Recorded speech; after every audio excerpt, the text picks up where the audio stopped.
Luluto tayo ng, anong tawag ba sa inyo yan? Yung maliliit na shell.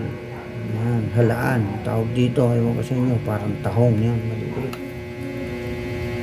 Lalagyan natin ng luya, saka bawang. Ito rin. Ito yan. Yan. Lalagyan natin ng sibuyas.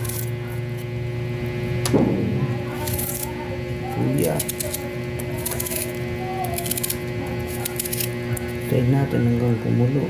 Yan guys, yung pang-ulamin ko ngayon, halaan sili para masarap. Magic sarap.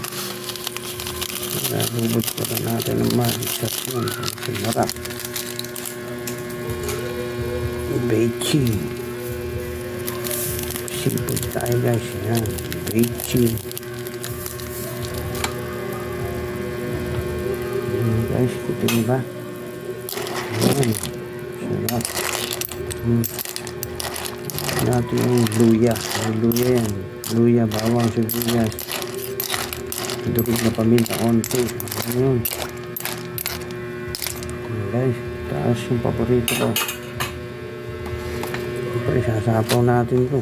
Para pagluto na yan, di ayos na. May gulay na, may ulam na. Guys, ay salamat.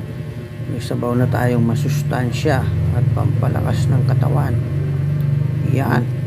Mamaya, ready na. Rumble na tayo sa pagkain. Sana nagustuhan nyo guys ang aking simpleng lutong ulam ngayon. Thank you.